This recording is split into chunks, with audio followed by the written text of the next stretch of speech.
Hi hello പ്രീതാസ് വേൾഡിലേക്ക് സ്വാഗതം. എല്ലാവരും സുഖമായിരിക്കുന്നു എന്ന് കരുതുന്നു. ഇത് ഞങ്ങളുടെ വീട്ടിലെ സാൽവിയ പൂക്കളാണ് കേട്ടോ. മഴയായതുകൊണ്ട് പൂക്കളൊക്കെ വളരെ മഴയത്ത് കുതിർന്ന് നിൽക്കുകയാണ്. രാവിലെ തന്നെ നല്ല മഴയാണ്. 2 ദിവസമായിട്ട് മഴ നന്നായിട്ട് പെയ്യുന്നുണ്ട്. ഇന്നും രാവിലെ എഴുന്നേറ്റപ്പോൾ നല്ല മഴയായിരുന്നു. രാവിലെ എല്ലാവർക്കും കിടന്ന് ഉറങ്ങുന്നതിനൊക്കെ നല്ല സുഖമാണല്ലേ മഴയായതുകൊണ്ട്. ഞാനും എഴുന്നേൽക്കാൻ അല്പം താമസിക്കുകയൊക്കെ ചെയ്തു. പിന്നീട് കുറച്ച് പൂക്കളൊക്കെ പറിക്കാൻ വിളക്കൊക്കെ കത്തിക്കാനുള്ള ശ്രമത്തിലാണ്. ഇത് മന്ദാരപ്പൂവാണ്. മന്ദാരം എന്നാണ് നമ്മുടെ ഇവിടെയൊക്കെ പറയുന്നത്. മഴയായതുകൊണ്ട് പൂക്കളൊക്കെ കുറവാണ്. എങ്കിലും ഞാനുള്ള പൂക്കളൊക്കെ പറിക്കുകയാണ്.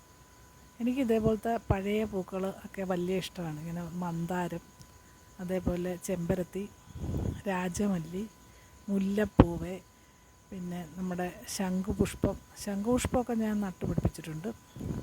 അങ്ങനത്തെ പഴയ ടൈപ്പ് പൂക്കളുണ്ടല്ലോ, അതൊക്കെയാണ് എനിക്കിഷ്ടം. എല്ലാവർക്കും ഇപ്പോൾ പുതിയ സൈസ് പൂക്കളൊക്കെ ഉണ്ടല്ലോ, നമ്മുടെ എന്താ പേര്, ഓർക്കിഡൊക്കെ. അങ്ങനത്തെ പൂക്കളൊന്നും എനിക്ക് അത്ര ഇഷ്ടമല്ല. ഞാൻ ഇതുപോലെ ശംഖുപുഷ്പമൊക്കെ ശരിക്കും പടർത്തിയിട്ടുണ്ട്. നമ്മുടെ തനിയെ കിളിച്ച് വരുന്നതാണ് കേട്ടോ. അതേപോലെ തുമ്പപ്പൂ ഒരുപാട് തനിയെ കിളിച്ച് വന്നിട്ടുണ്ട്, തെങ്ങിൻ്റെ മൂട്ടിലും അവിടെ ഇവിടെയൊക്കെ ആയിട്ട്.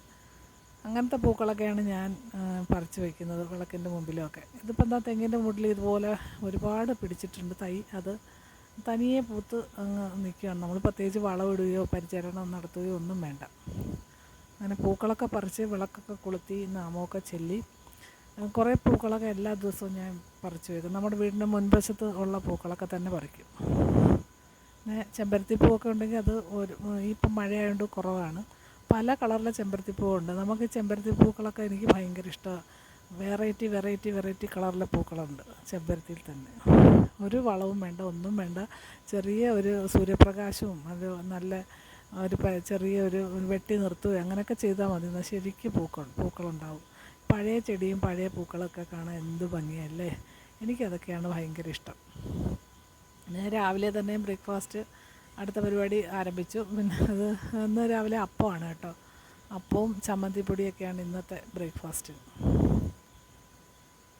രാവിലെ നമ്മൾ എന്തെങ്കിലും ഓരോ ദിവസം വേണമല്ലോ. അത് വീട്ടമ്മമാരുടെ ഒരു പ്രധാന ആലോചനയാണ്. നാളെ രാവിലെ എന്തുണ്ടാക്കും. ഇന്ന് വൈകിട്ട് തന്നെ നമ്മൾ ഇന്ന് ഉച്ചയാകുമ്പോഴേ ആലോചിച്ചാലേ നാളെ രാവിലെ ബ്രേക്ക്ഫാസ്റ്റിന് വേണ്ടതെന്ന് ആലോചിച്ച് ഉണ്ടാക്കണം. മിക്കവാറും ദോശ, ഇഡ്ഡലി, പുട്ട്, അപ്പം എല്ലാം അങ്ങനെ പോവും. അപ്പോഴേ ഇന്ന് എന്തായാലും അപ്പം ഉണ്ടാക്കാമെന്ന് കരുതി. അപ്പവും ചമ്മന്തിപ്പൊടിയാണ് കേട്ടോ. പിന്നെ എല്ലാ ദിവസവും മുട്ടക്കറി, കടലക്കറി, അങ്ങനെ ഓരോരോ ഇതാണ്. ഇതൊരു ചക്കയെന്ന് പറഞ്ഞാൽ നമ്മുടെ ഇവിടെ ഈ ഇനത്തിലെ പ്ലാവുണ്ടല്ലോ, അതിൽ മിക്കവാറും ചക്ക കാണും. അന്നേരം ഇപ്പം കുറച്ച് നാൾ മുമ്പേ വീണ ചക്കയാണ്. അന്നേരം ഞാൻ വിളഞ്ഞിട്ടുണ്ടോ എന്ന് നോക്കിയപ്പോൾ നന്നായിട്ട് വിളഞ്ഞിട്ടുണ്ട്. അങ്ങനെ അത് പറിച്ചുകൊണ്ട് വന്നിട്ട് അതിൻ്റെ പകുതി എടുത്തു. ഇനി ഇത്രയും കൂടെ ഉണ്ട്. അതിന് ചുള കുറവാണ്, വരിക്കയായിരിക്കും. മിക്കവാറും ഈ എളുപ്പം കായ്ക്കുന്ന പ്ലാവിലെ എല്ലാ ചക്കകളും വരിക്ക ചക്കയായിരിക്കും. നല്ല മധുരമാണ് പഴുത്താലും.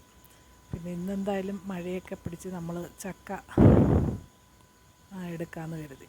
അപ്പോഴും മഴ നന്നായിട്ട് പെയ്യുന്നുണ്ട് കേട്ടോ. ചക്കയൊന്ന് വൃത്തിയാക്കി എടുത്ത് പിന്നെ ചക്ക വേവിക്കാനും ഒക്കെ എടുക്കാമെന്ന് കരുതി. ഞാൻ മഴയൊക്കെ കണ്ടുകൊണ്ട് സിറ്റ് ഔട്ടിൽ വന്നിട്ട് ഇരുന്ന് ചക്ക അരിയുകയാണ്. ചക്ക ഇങ്ങനെ അരിഞ്ഞെടുത്ത് കഴിഞ്ഞാൽ പിന്നെ നമുക്ക് വളരെ എളുപ്പമാണല്ലോ. തേങ്ങയും കൂടെ ചതച്ചിട്ടാൽ പെട്ടെന്നാവും. പക്ഷേ ഇത് എടുത്തൊന്ന് വൃത്തിയാക്കി എടുക്കാനാണ് പാട്.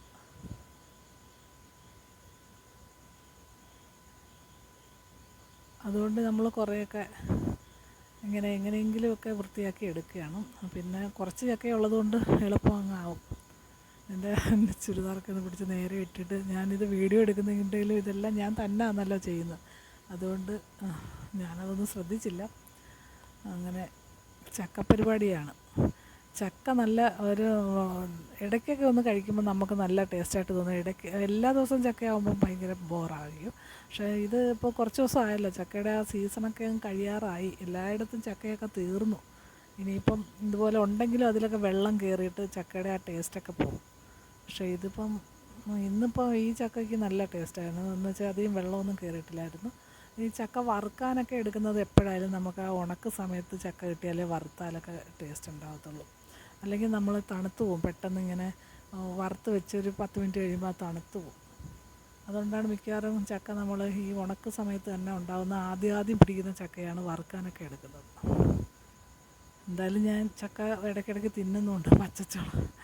ചിലർക്ക് പച്ചച്ചുള തിന്നുന്നത് ഇഷ്ടമല്ലേ, ഈ ഒരുപാട് വേവിച്ച് കഴിക്കാനൊന്നും ഇഷ്ടമല്ലാത്ത ആൾക്കാരുണ്ട്, പച്ചച്ചുള മാത്രം തിന്നുന്നത്. അവർക്ക് ഈ വേവിച്ചാൽ വേണ്ട, പച്ചച്ചുള തിന്നുന്നു. എനിക്ക് അങ്ങനൊന്നുമില്ല, എനിക്ക് വേവിച്ച് തിന്നുന്നത് തന്നെ ഇഷ്ടം. ഇപ്പം പിന്നെ ഒരു രസത്തിന് ഇടയ്ക്ക് ഒരു പച്ചച്ചുളയൊക്കെ തിന്നുന്നേ ഉള്ളൂ. അങ്ങനെ ചക്ക അരിയൊക്കെ കഴിഞ്ഞിട്ടുണ്ട്. ഇനിയിപ്പോൾ എളുപ്പം, ഇനിയിപ്പം തേങ്ങയൊന്ന് ചക്കയൊന്ന് അടുപ്പിൽ വെച്ച് വേവിച്ച്, അതൊക്കെ അറിയാമല്ലോ എല്ലാവർക്കും. അതുപോലെ ഒന്ന് വേവിച്ച് കഴുകിയെടുത്ത് അതൊന്ന് വേവിച്ച്, പിന്നെ അത് കഴിഞ്ഞ് കുറച്ച് തേങ്ങയും ചതച്ചിട്ട്, തേങ്ങയ്ക്കകത്ത് നല്ല കാന്താരിമുളകും ജീരകവും വെളുത്തുള്ളിയൊക്കെ തോനെ അരച്ചതച്ചിട്ട് നല്ല ടേസ്റ്റുള്ള ചക്ക അവിയൽ റെഡിയാവും.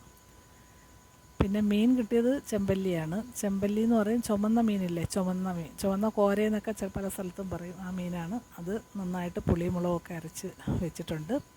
അങ്ങനെ ചോറും ചക്കയും പിന്നെ രസവും ചെമ്പല്ലിക്കോര കറി വെച്ചതും ഒക്കെ ആയിരുന്നു ഞങ്ങളുടെ ഇന്നത്തെ ഉച്ചയൂണിന്. ഇന്നത്തെ വിശേഷങ്ങൾ ഇത്രയൊക്കെ തന്നെ ഉള്ളൂ. വേറെ പ്രത്യേകിച്ച് വിശേഷങ്ങളൊന്നുമില്ല. എല്ലാവരും സുഖമായിരിക്കുന്നു എന്ന് കരുതുന്നു. മറ്റൊരു വീഡിയോയുമായി നാളെ കാണാം. ബൈ.